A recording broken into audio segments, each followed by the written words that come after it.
I've been sober, so why do I still feel like crap? A client asked me this just last week.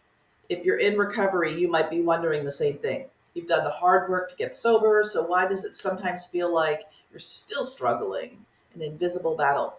The answer might be something called post-acute withdrawal syndrome, or PAWS. And today we're going to break down what that is, why it happens, how it creates a cycle that can impact your recovery journey. Hey folks, it's Dr. Joe here. Welcome back to my channel. If you're new here, I help professionals and executives break free from unhealthy coping mechanisms like alcohol and substance use. My focus is on using the Thrive framework to build positive habits that retrain your brain so healthy coping strategies become your default. Here we explore strategies to manage executive stress and actually enjoy life sober. Today we're diving into post-acute withdrawal symptoms, PAWS, a condition that can have a bi-directional relationship with your behavior and mindset. That means it can be triggered by changes in your recovery habits and in turn can disrupt those very habits, creating a challenging feedback loop. So, what is PAWS? Let's break down what PAWS really means.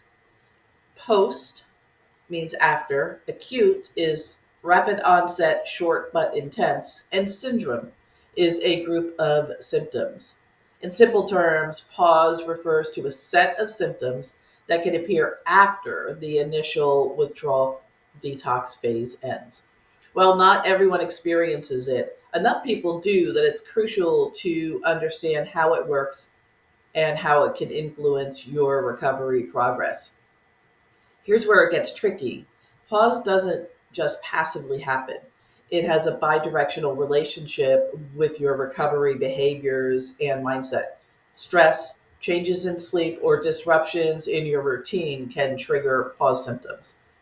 And once those symptoms kick in, they can make it harder to stick to your recovery habits, causing a vicious cycle that can lead to relapse if left unchecked. Before the 1980s, relapse was poorly understood. It was usually met with a try harder approach that didn't address deeper issues. Psychologist Terence Gorski changed that by showing us that relapse is a process, just an event. His work revealed how PAWS symptoms are part of that process and can be identified early on to prevent a full return to use or drinking. So, why does PAWS happen? PAWS occurs because alcohol and drugs damage the nervous system, reducing your brain's ability to handle stress. When stress levels rise, PAWS symptoms can worsen, making you feel like you're back at square one. Symptoms tend to appear 3 to 6 months after abstinence is initiated and can last for years if not managed properly. The good news is, with the right strategies, PAWS can be reversible. So there are some factors that influence PAWS. Not everyone experiences PAWS the same way. Factors that can affect its severity include your drug of choice, genetics and overall health, the quality of support you have, co-occurring mental health conditions, how well you stick to a structured recovery program. So let's go over the symptoms of PAWS. Here's what you might experience if you're dealing with PAWS.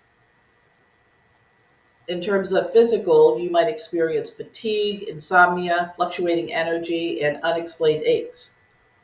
For mood, you might have mood swings, apathy, anhedonia, which is lack of pleasure, and intensified emotions. For your thinking, your cognitive, you might have foggy thinking, memory issues, anxiety, obsessive thoughts, and vivid dreams. Behavioral, you might experience a lack of motivation, dropping of recovery habits, cravings, and social withdrawal. So there are some symptoms that are specific to categories of substances. I'm going to be careful how I put this for the algorithm. So with herb, you might experience anxiety, disrupted sleep, and appetite issues. With stimulants, you might have impulse control challenges and persistent depression. For pain related drugs, you might experience anxiety, sleep disruptions, digestive issues. And for anxiety related drugs, you might have amplified anxiety. So, how do you manage PAWS?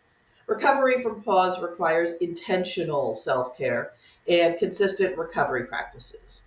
Focus on nutrition, sleep, exercise, building social connections, and a solid stress management program to break the bidirectional cycle of PAWS symptoms and recovery habits. The more you do to strengthen your recovery, the better you'll be able to resist the effects of PAWS. PAWS can feel like an unexpected storm in the middle of your recovery, but with the right tools, you can break free from its grip. If you're struggling or need personalized and custom support, I've developed coaching programs specifically for professionals. Whether you're looking for a relapse reset or a personalized sobriety pathway, these programs are built to help you thrive. Visit my website or send me a DM for details. Remember, you don't have to do this alone. Your journey to lasting change starts right here.